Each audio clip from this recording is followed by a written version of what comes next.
नमस्कार विद्यार्थी मित्रांनो, आपण चॅप्टर नंबर 6 केमिकल कायनेटिक्स आज आपण सुरू करणार आहोत. बरोबर की नाही? आता हे केमिकल कायनेटिक्स म्हणजे काय आहे? तर it is the branch of chemistry that deals with the study of rate of reaction and factor affecting the rate of chemical reaction. बरोबर की नाही? म्हणजे ज्या शास्त्र शाखेमध्ये केमिकल रिएक्शनच्या रेटचा अभ्यास केला जातो आणि त्या रेटवर परिणाम करणाऱ्या घटकांचा अभ्यास केला जातो, अशा शास्त्र शाखेला काय म्हणायचं? Chemical kinetics. बरोबर? म्हणजे केमिकल कायनेटिक्स काय? तर simple to study of rate of reaction and factors those affect they. बरोबर की नाही? काय तर it is to study of rate of reaction and factor those affect they. बरोबर की नाही? म्हणजे ज्या शास्त्र शाखेमध्ये रिएक्शनच्या रेटचा अभ्यास केला जातो आणि त्या केमिकल रिएक्शनच्या रेटवर परिणाम करणाऱ्या घटकांचा अभ्यास केला जातो, अशा शास्त्र शाखेला काय म्हणायचं? Chemical kinetics. आता या कायनेटिक्सच्या डेफिनेशन मध्ये एक शब्द आला होता, कोणता? Rate of reaction. What is rate of reaction? काय आहे हे रेट ऑफ रिएक्शन? तर it describe how rapidly the reactants are consume and products are form. कोणत्याही केमिकल रिएक्शन मध्ये सपोज दॅट मी असं म्हटलं का एक रिएक्शन आहे, ए इंड्यूस प्रॉडक्ट बी. बरोबर की नाही? ही या केमिकल रिएक्शन मध्ये काय होतं का रिएक्टंट ए पासून प्रॉडक्ट बी हा तयार होतो. मग रेट मध्ये काय सांगितलं जातं का या रिएक्शनचा स्पीड किती आहे, वेलॉसिटी किती आहे. बरोबर की नाही? म्हणजे या केमिकल रिएक्शन मध्ये हे रिएक्टंट किती लवकर कन्झ्युम होतात, किती लवकर डिसअपिअर होतात आणि प्रॉडक्ट किती लवकर तयार होतो, त्याला काय म्हणायचं? Rate of reaction. म्हणजे रेट ऑफ रिएक्शन काय? तर it describe how rapidly the reactants are consume and products are form. म्हणजे सिंपल काय? तर it describe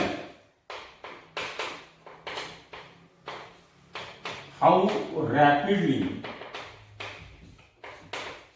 the reactants are consumed, how rapidly the reactants are consumed and products are formed, and products are formed. म्हणजे एखाद्या chemical reaction मध्ये reactant हे किती rapidly, किती स्पीडने कन्झ्युम होतात आणि प्रॉडक्ट हा किती लवकर तयार होतो, त्याला काय म्हणायचं? Simple rate of reaction. म्हणजे रेट ऑफ रिएक्शन काय असणार? तर स्पीड ऑफ रिएक्शन और वेलोसिटी ऑफ रिएक्शन. आता या रेट ऑफ रिएक्शनचे आपल्याला टाइप सांगितलेले आहेत. त्यापैकी पहिला आहे average rate of reaction. Average rate of reaction. आता हा एव्हरेज रेट ऑफ रिएक्शन म्हणजे काय असणार आहे? तर याची डेफिनेशन आपण पाहूया. काय? तर it is the change in concentration of reactant or product divide by time interval over which the changes occurs. It is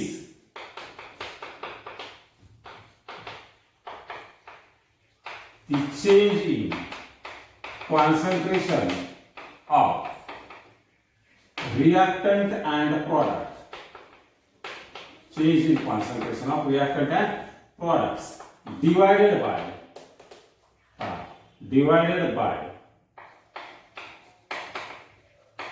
the time interval, divided by the time interval over which the change is occurs, over which the change is occurs. म्हणजेच काय हा average rate? तर therefore काय म्हणणार? Average rate काय? हा average rate of reaction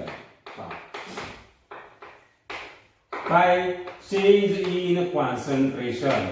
change in concentration divide by time interval. काय म्हटलं आपण इथं? Time interval at which the changes occurs. Time interval over which the changes occurs. म्हणजे change in concentration divide by time हे काय आलं त्याचं? Average rate of reaction. आता आपण एक एक्झाम्पल कन्सिडर करूया. For example consider a reaction A use product B. आपण काय म्हटलं? A use product B. आता कोणतीही केमिकल रिॲक्शन जेव्हा घडून येते तेव्हा काय होतं का रिॲक्टंट ए काय होतो कन्झ्युम होतो आणि प्रॉडक्ट बी हा काय होतो फॉर्म होतो तयार होतो. बरोबर का. थोडक्यात काय कोणत्याही केमिकल रिॲक्शन मध्ये काय होतं रिॲक्टंट हे कन्झ्युम होत असतात म्हणजे डिसअपियर होत असतात आणि प्रॉडक्ट हा काय होत असतो फॉर्म होत असतो नव्याने तयार होत असतो. बरोबर की नाही. पहा मग आता या रिॲक्शनचा रेट आपण कसा सांगणार ऍव्हरेज रेट तर काय म्हणणार ऍव्हरेज पहा का ऍव्हरेज रेट ऑफ कन्झम्पशन पहा average rate of consumption average rate of consumption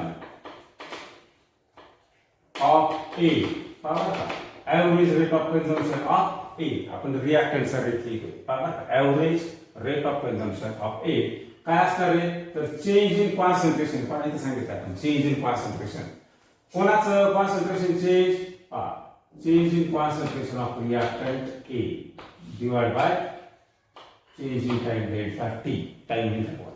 बरोबर पहा आता हा जो डेल्टा आहे हा काय इंडिकेट करतो चेंज आणि ह्या स्क्वेअर ब्रॅकेट मध्ये जे दिले तर हे काय कॉन्सन्ट्रेशन काय concentration of A change in concentration of A divide by time T.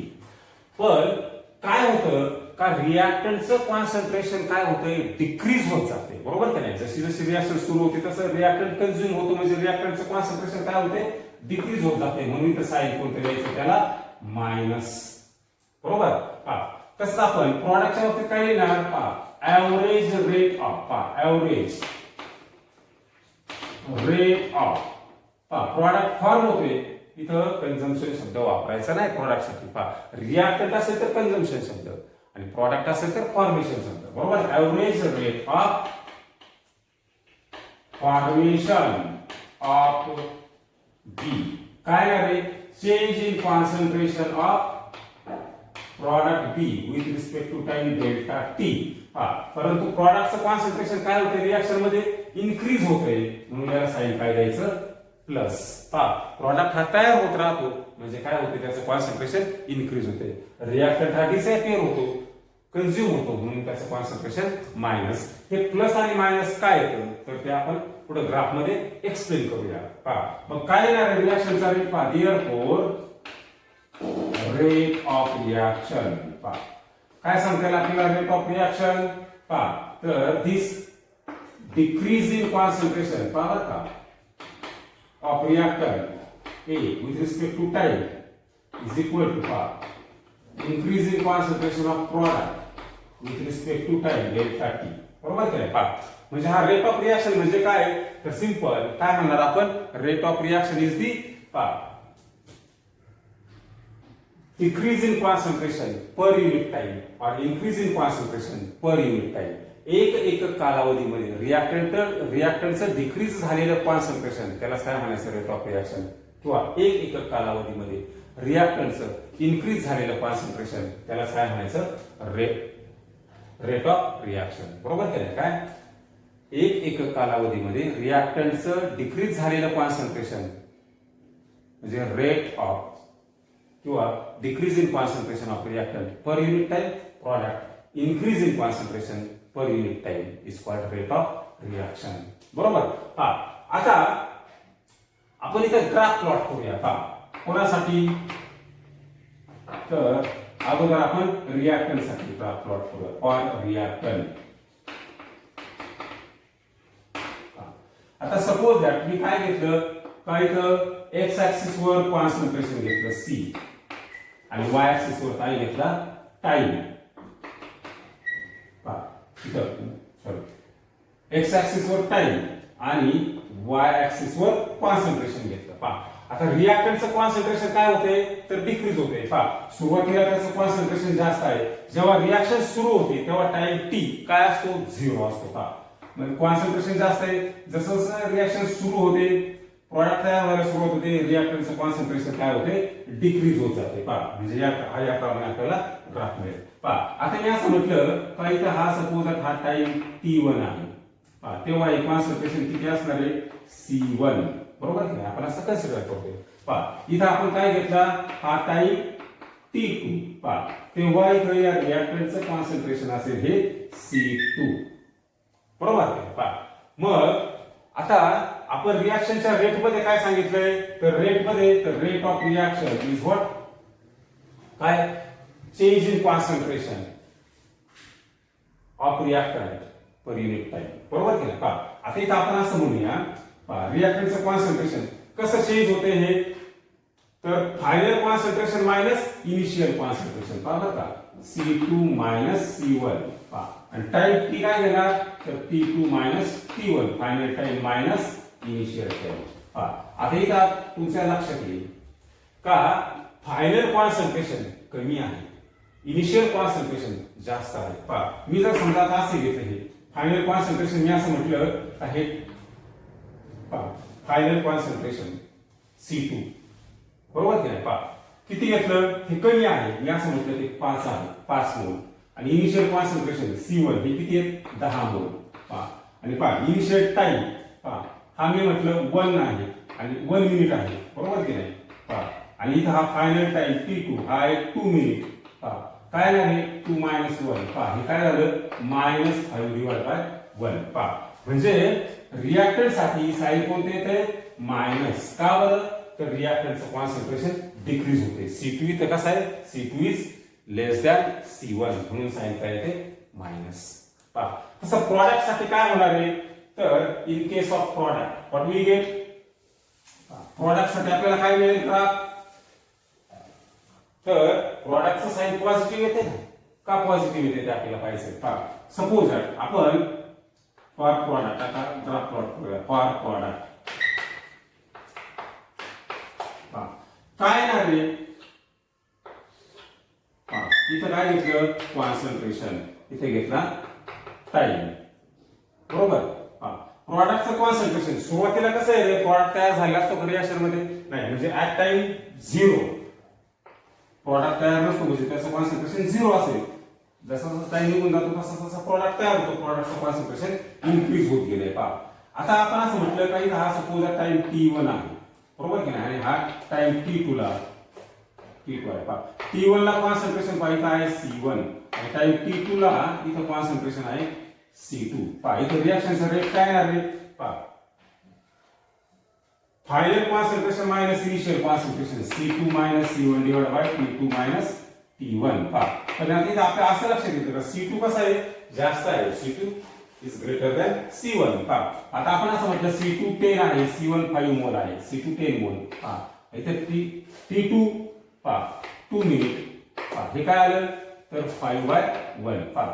इथे हे कसं मायनस येतं तसं हे काय आहे प्लस येते बरोबर काय आहे प्लस पहा. म्हणजे प्रॉडक्टचा जो आपण रेट लिहितो तर तो कसा येतो पॉझिटिव्ह आणि रिॲक्टंटचा तो कसा येतो निगेटिव्ह पहा. आता रिॲक्टंट साठी इथे काय शब्द वापरला आपण तर एव्हरेज रेट मध्ये रेट ऑफ कन्झम्पशन बरोबर की नाही कन्झम्पशन आणि प्रॉडक्ट साठी काय वापरला रेट ऑफ फॉर्मेशन प्रॉडक्ट तयार होते रिॲक्टंट कन्झ्युम होते बरोबर की नाही पहा.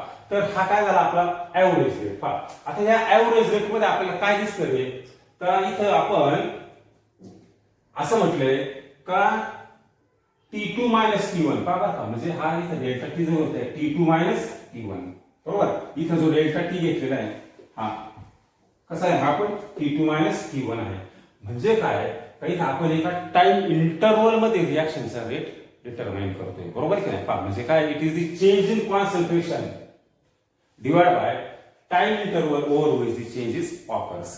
या रेट मध्ये आपल्याला असं स्पेसिफिक सांगता येतं का T1 या टायमिंगला रिॲक्शनचा रेट किती आहे असं सांगता येत नाही किंवा T2 या टायमिंगला रिॲक्शनचा रेट किती हे सांगता येतं का नाही. आणि म्हणून एव्हरेज रेट ही एवढी स्पेसिफिक क्वांटिटी नाही रिॲक्शनचा रेट डिटरमाइन करण्यासाठी आणि म्हणून त्यासाठी आपल्याला नवीन एक क्वांटिटी आपण एक्सप्लेन करणार आहोत आणि त्याचं नाव आहे इन्स्टंटेनियस रेट पहा. थोडक्यात काय मी असं म्हटलं का एक सपोज आहे पहा एक क्रिकेट सर्वांना माहिती आहे का एक बॉलर आहे त्याने एका मॅच मध्ये अशा 1 2 3 आणि 4 ओव्हर टाकल्या. पहिल्या ओव्हर मध्ये त्याने 2 रन दिल्या दुसऱ्या ओव्हर मध्ये त्याने काहीतरी 4 रन दिल्या तिसऱ्या ओव्हर मध्ये 0 रन दिल्या चौथ्या ओव्हर मध्ये 6 रन दिल्या पहा. आता त्याने टोटल रन किती देणार पहा किती 4 ओव्हर मध्ये त्याचा एव्हरेज किती आला एव्हरेज पर ओव्हर तर तो आला 12 डिवाइड बाय 4 म्हणजे 3 रन पहा. मग आपल्याला आपण असं सांगू शकतो का त्याने पर ओव्हर किती रन दिलेले आहेत? 3 रन दिलेले आहेत, बरोबर की नाही? पर ओव्हर 3 रन दिले आहेत, आपण असं ऍव्हरेजली सांगू शकतो. पण त्याने तिसऱ्या ओव्हरमध्ये पहा बरं का, याच्यावरून आपल्याला या ऍव्हरेजवरून तिसऱ्या ओव्हरमध्ये नेमके किती रन दिल्या हे सांगता येतं का? ऍव्हरेजवरून नाही, इथे तिसऱ्या ओव्हरमध्ये 0 रन दिलेले आहेत, बरोबर की नाही? पहा, किंवा त्या दुसऱ्या ओव्हरमध्ये किती रन दिल्या सांगता येतं का? या ऍव्हरेजवरून ऍव्हरेजमध्ये 3 आहे, परंतु दुसऱ्या ओव्हरमध्ये 4 रन दिलेले आहेत. तसं ऍव्हरेज रेटमध्ये आपल्याला फक्त चेंज झालेलं कॉन्सन्ट्रेशन मिळतं, परंतु कोणत्या क्षणाला किती चेंज झाले हे मिळत नाही. आणि मग त्या एका स्पेसिफिक टाइमला जर समजा आपल्याला रिॲक्शनचा रेट डिटरमाइन करता आला तर ते काय असणार आहे? या ऍव्हरेज रेटपेक्षा एकदम स्पेसिफिक क्वांटिटी असेल. आणि म्हणून आपण काय घेणार? पुढची टर्म कोणती? तर इन्स्टंटेनियस रेट, बरोबर की नाही? पहा, आता इन्स्टंटेनियस रेट म्हणजे काय?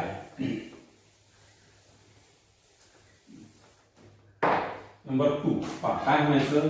Instantaneous rate. Instantaneous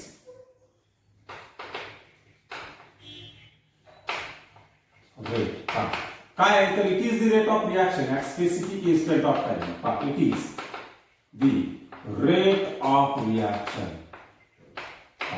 at specific instant of time. It is the rate of reaction at specific instant of time. आता हे नेमकं काय आहे? हा रिएक्शनचा रेट आहे, परंतु एका स्पेसिफिक इन्स्टंटला त्याने सांगितलेले आहे. म्हणजे नेमकं काय? आता आपण एक एक्झाम्पल कन्सिडर करूया. सपोज दॅट मी असं म्हटलं का consider a reaction A gives product B. आणि ही रिएक्शन घडून येण्यासाठी किती वेळ लागतोय? आपण असं म्हटलं का 5 मिनिट एवढा वेळ लागतोय, बरोबर की नाही? मग पुन्हा इथं ग्राफ प्लॉट केला, इकडे घेतलं कॉन्सन्ट्रेशन, इकडे घेतला टाइम. हा T1 बरोबर की नाही? किती वेळ लागतोय? 5 मिनिट. बरोबर का? टाइम आकाशामध्ये सपोज एक मिनिट मध्ये घेतला 1 2 3 4 5 आणि इथं 5 मिनिट आपण असे टाइम घेतले. आता आपण रिएक्टर साठी सपोज ग्राफ प्लॉट केला तर काय होणार आहे? याप्रमाणे याचं कॉन्सन्ट्रेशन बदलणार आहे. मग इथं 1 मिनिटाचा रेट, 2 मिनिटाचा, 3 मिनिटाचा, 4 5 मिनिटाचा हा काय असेल? रिएक्शनचा रेट असणार आहे, बरोबर नाही? मग आता इथं आपण या इन्स्टंटेनियस रेट मध्ये आपण काय सांगू शकतो का परफेक्ट 1 मिनिटाला रिएक्शनचा रेट कॉन्सन्ट्रेशन किती बदलले. परंतु ऍव्हरेज रेट मध्ये आपण काय घेतो का एका ठराविक टाइम इंटरवल मध्ये काय रिएक्टंटचं बदललेलं कॉन्सन्ट्रेशन किंवा प्रॉडक्टचं बदललेलं कॉन्सन्ट्रेशन. तसं इन्स्टंटेनियस रेट मध्ये काय घेतो? एका पर्टिक्युलर क्षणाला, पर्टिक्युलर टायमिंगला, पहिल्या मिनिटाला रिएक्शनचा रेट किती होता, किंवा 3 मिनिट झाले तेव्हा रिएक्शनचा रेट किती होता, किंवा 5 मिनिट झाले तेव्हा रिएक्शनचा रेट किती होता, हे आपल्याला ते इन्स्टंटेनियस रेट मध्ये सांगता येतं. आता केमिकल रिएक्शन मध्ये काय होतं? काही केमिकल रिएक्शनचा रेट हा सुरुवातीला खूप जास्त असेल, नंतर तो कमी झालेला असेल, किंवा सुरुवातीला खूप कमी असेल, नंतर तो जास्त असेल. म्हणजे प्रत्येक वेळेस केमिकल रिएक्शन मध्ये अगदी पहिल्या मिनिटाला जो रेट आहे तो दुसऱ्या मिनिटाला असेल, किंवा तो तिसऱ्या मिनिटाला असेल, किंवा तो चौथ्या मिनिटाला असेल, असं सांगता येत नाही. तो कमी किंवा जास्त होऊ शकतो, बरोबर की नाही? आणि त्यासाठी आपल्याला या इन्स्टंटेनियस रेटची संकल्पना त्याची एक्सप्लेन करण्याची आवश्यकता पडली, बरोबर की नाही? मग आता हा इन्स्टंटेनियस रेट नेमका कसा सांगायचा? तर आता आपण ही एक रिएक्शन कन्सिडर केली. Consider a reaction A gives B. आता इन्स्टंटेनियस रेट कसं सांगणार आपण? तर रेट ऑफ काय म्हणायचं? रेट ऑफ आपण रिएक्टंटचा रेट लिहिताना rate of consumption, rate of consumption of A. Consumption का शब्द वापरलाय? तर रिएक्टंट ए कंझ्युम होते म्हणून, डिसॅपियर होते म्हणून. Rate of consumption of A at any time. At any time T. कोणत्याही टायमिंगला, म्हणजे पहिल्या मिनिटाला, दुसऱ्या मिनिटाला, 10व्या मिनिटाला, कोणत्याही टायमिंगला, बरोबर? Rate of consumption of A at any time t is equal to कसं यायचं हे? तर this change in concentration of reactant A, square bracket मध्ये आपण ए लिहिलाय, with respect to time t. आता ऍव्हरेज रेट मध्ये आपण काय लिहायचं? हा चेंज कसा लिहायचा? डेल्टाने दाखवायचा. इन्स्टंटेनियस रेट मध्ये तो चेंज कशाने दाखवायचा, डी ने. बरोबर का? याचा फरक काय नेमका, तर हा जो डेल्टा आहे ऍव्हरेज रेट मध्ये आपण हा टाइम इंटरवल मधला घेत होतो. बरोबर का? म्हणजे हा कसा आहे, तर इट इज लार्ज चेंज. कसा आहे हा, लार्ज चेंज. आणि इन्स्टंटेनियस रेट मध्ये आपण एका स्पेसिफिक टायमिंगचा रेट घेतोय. बरोबर का? पहा दुसऱ्या मिनिटाला किती बदल झाला, मग तो कसा आहे चेंज अगदी स्मॉल आहे. पहा मी इथं काय म्हणणार आहे, हा स्मॉल चेंज. बरोबर की नाही? पहा काय हा स्मॉल चेंज. थोडक्यात काय आहे, तर हा जो डेल्टा आहे याचं हे काय डिफरन्शिएशन आहे. काय ते डिफरन्शिएशन. पहा का, म्हणजे थोडक्यात पहा आपण आता असं लिहिणार ऍव्हरेज रेट कसा येतो, change in concentration with respect to change in time. याला जर समजा मी लिमिट टाकलं, काय limit delta T tends to 0. पहा का, हा जो चेंज इन टाइम आहे ना, हा आपण काय घेतला, अगदी निग्लिजिबल घेतला, अगदी 0. बरोबर की नाही? पहा तेव्हा काय मिळतं आपल्याला, हे याचं डिफरन्शिएशन कसं मिळतं, this change in concentration with respect to time याप्रमाणे मिळतं. आणि म्हणून इन्स्टंटेनियस रेट रिप्रेझेंट करताना या स्मॉल डी ने करायचा. बरोबर की या डेल्टाने करायचा नाही. बरोबर. पहा आता कसा लिहिणार मग इन्स्टंटेनियस रेट स्मॉल डी. बरोबर. पहा आता आपण काय सांगणार, प्रॉडक्टच्या बाबतीत रेट सांगायचा. पहा काय म्हणणार, तर रेट ऑफ. बरोबर का, रेट ऑफ प्रॉडक्ट काय होते, तयार होते. बरोबर की नाही? प्रॉडक्ट तयार होते. पहा रेट ऑफ फॉर्मेशन काय म्हणणार, रेट ऑफ फॉर्मेशन ऑफ बी. कधी, ऍट एनी टाइम. हा शब्द महत्वाचा आहे, ऍट एनी टाइम टी. काय म्हणणार, this increase in concentration of reactant product B with respect to time. प्रोडक्टचं कॉन्सन्ट्रेशन काय होते, इन्क्रीज म्हणून प्लस साइन. रिएक्टंटचं कॉन्सन्ट्रेशन ए डिक्रीज म्हणून काय मायनस साइन. ते काय इन्क्रीज होतं का डिक्रीज होतं आपण ते ग्राफ मध्ये मी तुम्हाला सांगितलेले. बरोबर की नाही? पहा मग आता इथे आपल्याला रेट ऑफ रिएक्शन सांगता येईल का, तर रेट ऑफ रिएक्शन का बरं काय येणार आहे, पहा तर this decrease in concentration or change in concentration of reactant A with respect to time plus is equal to increase in concentration of product with respect to time. म्हणजे हा rate of reaction म्हणजे काय आहे थोडक्यात, तर rate of reaction काय सांगणार आपण, decrease in concentration of reactant per unit time, increase in concentration of product per unit time. बरोबर की नाही? पहा आता ऍव्हरेज रेट आणि इन्स्टंटेनियस रेट दोघांमध्ये काय आहे, ऍव्हरेज रेट कशाने दाखवतो, डेल्टा. Instantaneous rate D. बरोबर की नाही? हा काय डेल्टा म्हणजे लार्ज चेंज आणि हा डी काय स्मॉल चेंज. एका क्षणापुरता आपण घेतलेला तो चेंज, पहिल्या मिनिटाला किंवा दुसऱ्या मिनिटाला किंवा 50व्या सेकंदाला, पहिल्या सेकंदाला, दुसऱ्या सेकंदाला, व्हॉटएव्हर इट मे बी. बरोबर की नाही? पहा हा कसा आहे स्मॉल चेंज आहे आणि म्हणून कशाने दाखवायचा, स्मॉल डी ने. बरोबर.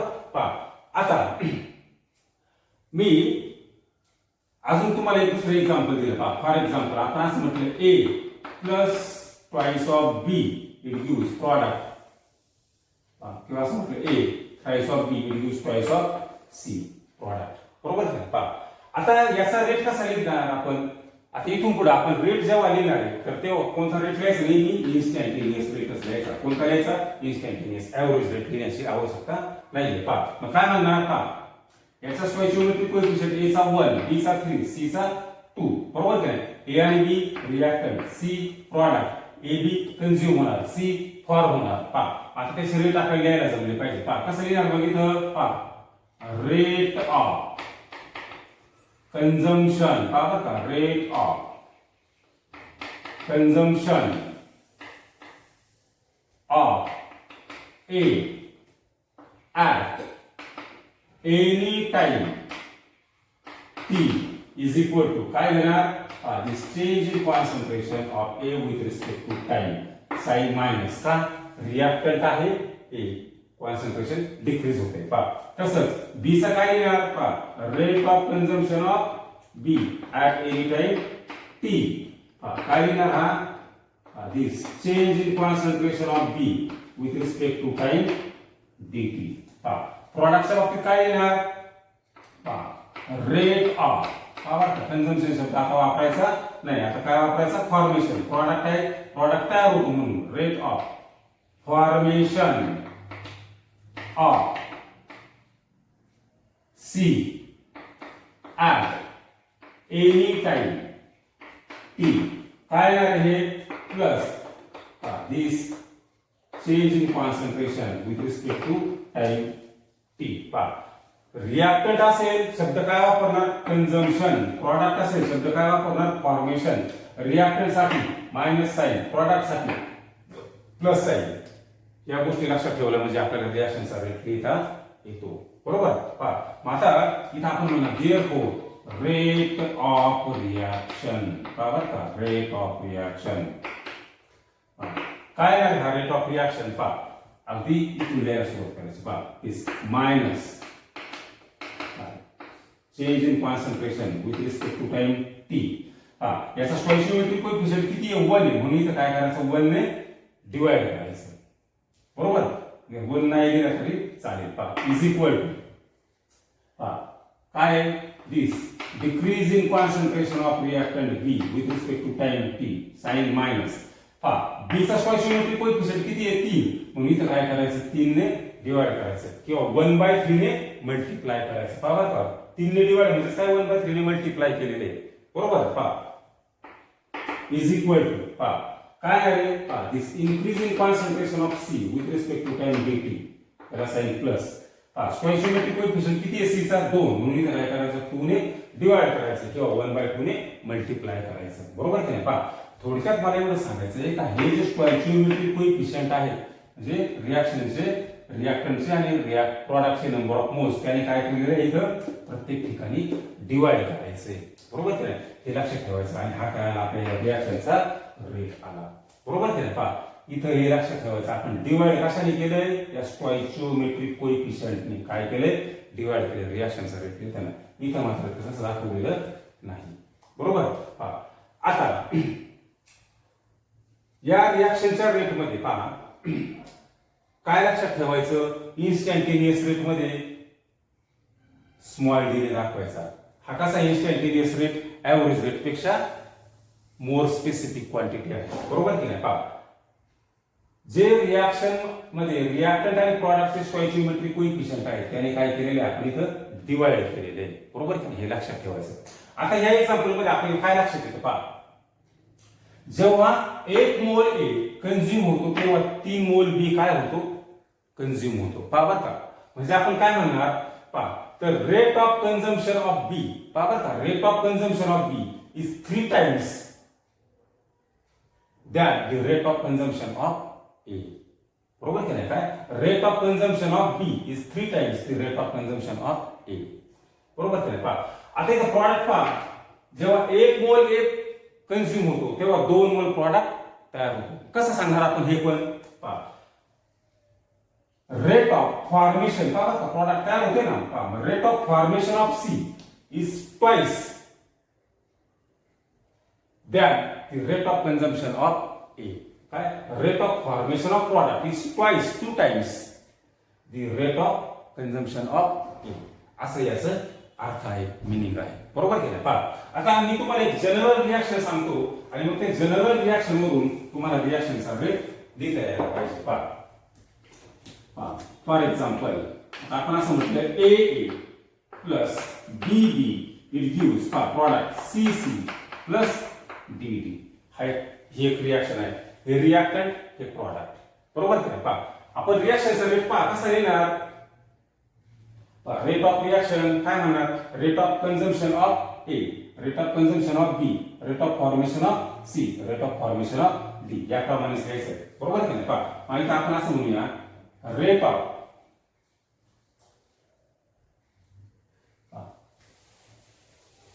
इथं मी तुम्हाला रिएक्शनचा रेट लिहून दाखवतो. जनरल रिएक्शन आहे. या रिएक्शनचा रेट आपण कसा लिहायचा आता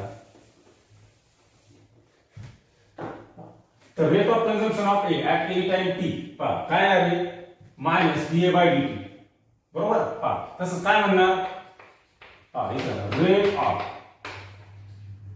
पुन्हा याप्रमाणे सेम आहे बी चा आपण कसा लिहिणार ऍट एनी टाइम टी काय आहे मायनस. बरोबर.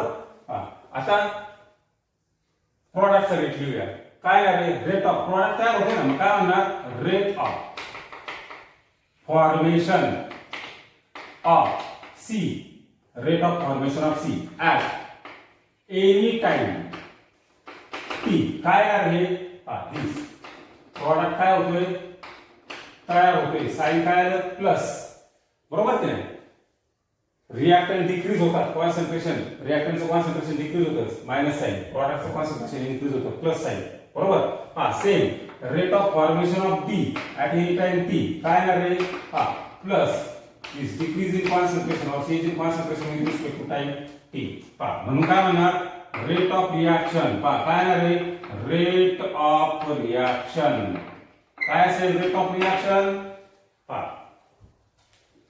दिस minus change in concentration with respect to time बरोबर का नाही साइन कोणतं याला मायनस बरोबर का नाही पण इथे स्टॉइचियोमेट्रिक कोएफिशिएंट आहे ए बी सी आणि डी यानी काय करावं लागणार डिवाइड करावं लागणार पहा इथे काय म्हणायचं इथं 1/a बरोबर की नाही हे काय 1/a 1/a ने काय केलं मल्टिप्लाय केलं किंवा a ने डिवाइड केलं पहा पुन्हा this change in concentration of b किंवा decrease in concentration of b with respect to time पहा इथं 1/b ने मल्टिप्लाय करा किंवा b ने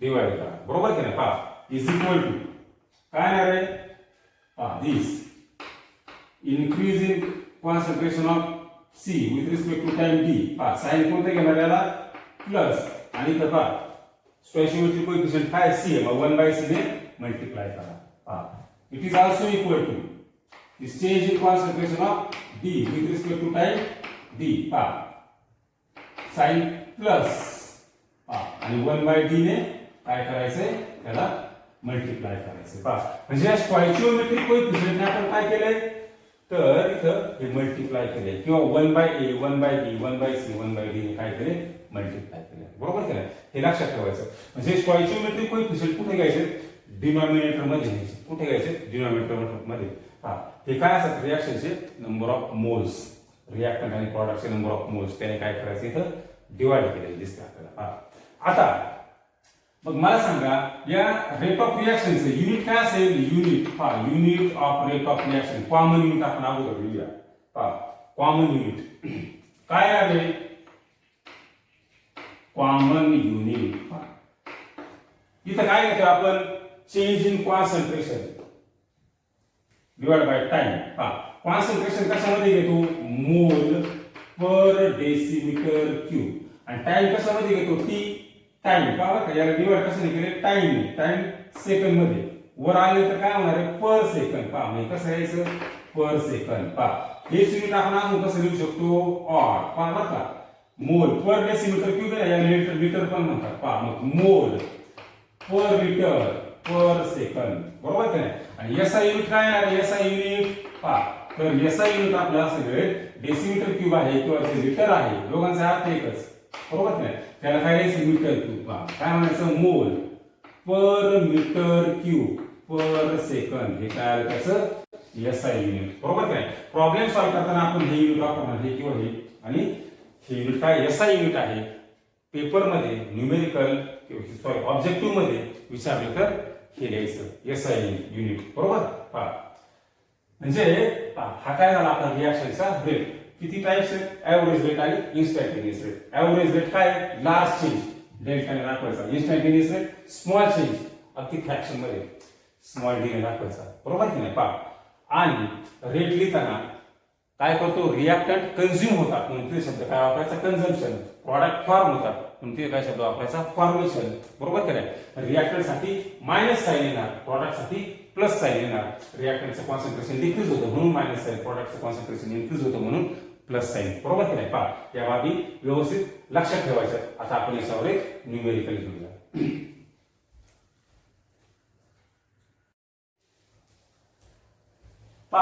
तर आपण आता रेट ऑफ रिएक्शन वर प्रॉब्लेम घेणार आहोत काय सांगितलेले तर प्रॉब्लेम मध्ये फॉर दी रिएक्शन कोणती रिएक्शन दिली price of N2O5 gas reduce 4NO2 gas plus O2 gas बरोबर the rate of consumption of N2O5 is 0.02 mole per decimeter cube per second at what rate NO2 and O2 is formed आता या chemical reaction मध्ये N2O5 चा कंझम्पशनचा rate दिलेला आहे आणि NO2 आणि O2 चा फॉर्मेशनचा रेट विचारलेला आहे. बरोबर की नाही? पहा काय करणार आपण गिव्हन डेटा. आता काय लिहायचंय पहा, दिलेलं काय काय आहे तर पहा this change in concentration of N2O5 बरोबर की नाही पहा with respect to time dt ही व्हॅल्यू दिलेली.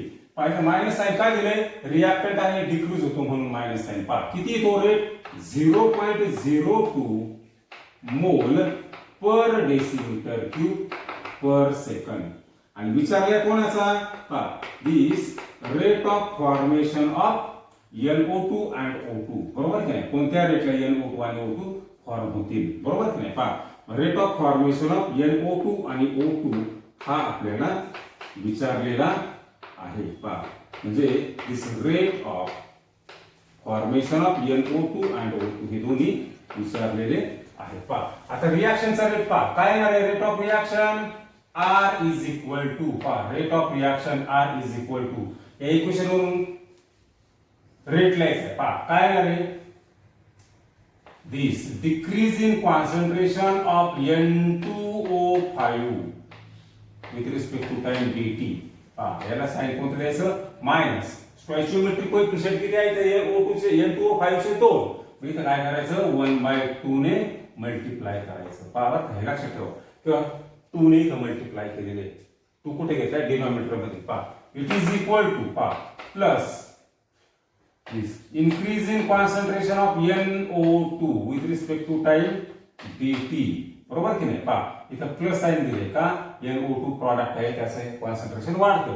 याचे स्टॉइचियोमेट्रिक कोएफिशिएंट किती आहे 4. हा मग इथं काय म्हणणार 1/4. पहा याने काय केलं याला मल्टिप्लाय केलं किंवा 4 ने डिवाइड केलेले. पहा इज इक्वल टू पहा दिस increase in concentration of O2 with respect to time dt याला आपण साइन प्लस याचे स्टॉइचियोमेट्रिक कोएफिशिएंट किती इथं 1 आहे बरोबर की नाही. इथं 1 ने मल्टिप्लाय करा किंवा 1/1 ने मल्टिप्लाय करा किंवा 1 ने डिवाइड करा जे तसं आहे तसंच राहील बरोबर.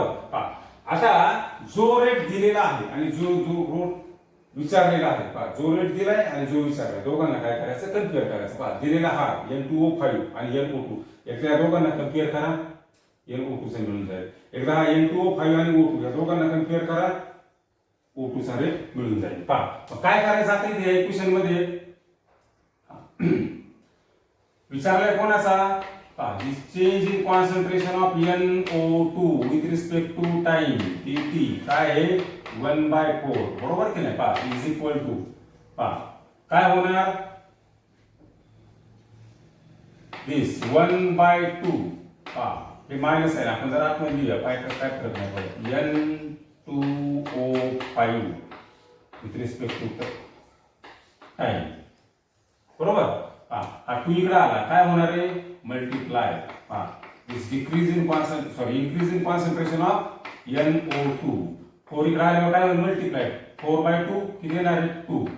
पहा आणि याचा रेट दिलेला आहे इथं किती येतो 0.02. पहा किती येईल आन्सर 0.04 मोल per decimetre cube per second बरोबर काय. पहा आता याला rate of formation of NO2 बरोबर. पहा त्याच्यानंतर आता कोणाचा विचारलाय O2 चा. पहा मग दिस increase in concentration of O2 with respect to time हा आणि जो दिलाय तो कम्पेअर करा काय येणार आहे दिस 1/2 इनटू पहा this decrease in concentration of N2O5 with respect to time dt काय येणार आहे 1/2 आणि याचा रेट किती आहे ही मायनस व्हॅल्यू काय 0.02 काय होणार आहे 0.01 unit mole per decimetre cube per second बरोबर की नाही. पहा हा काय आला this rate of formation of O2 बरोबर की नाही आणि हा rate of formation of NO2. पहा याप्रमाणे तुम्हाला रेट ऑफ रिएक्शन वर प्रॉब्लेम सॉल्व्ह करायला जमले पाहिजे. प्रॉब्लेम मध्ये काय करायचं तर हे जे इक्वेशन दिलेलं असेल त्याच्यावर अगोदर रेट इक्वेशन घ्यायचे रेट ऑफ रिएक्शन लिहिताना हे स्टॉइचियोमेट्रिक कोएफिशिएंट जे आहे तर त्याने काय केलेलं आहे इथं डिवाइड केलेलं आहे बरोबर की नाही. पहा नंतर काय करायचं का जो रेट दिलाय आणि जो विचारलाय त्या दोघांना कम्पेअर करायचंय पहा इथं N2O5 चा दिलाय आणि NO2 चा विचारलाय त्या दोघांना कम्पेअर केले नंतर या N2O5 चा दिलाय O2 चा विचारलाय पहा यांना दोघांना कम्पेअर केलं आणि फक्त ही व्हॅल्यू आपण ठेवलेली आहे बरोबर की नाही पहा आणि सिम्प्लिफाय केला काय मिळतो आपल्याला रिॲक्शनचा रेट मिळतो रेट ऑफ फॉर्मेशन मिळतो किंवा रेट ऑफ कन्झम्पशन सुद्धा कॅल्क्युलेट करता येतं बरोबर की नाही पहा तर या लेक्चरमध्ये आज आपण या ठिकाणी थांबणार आहोत धन्यवाद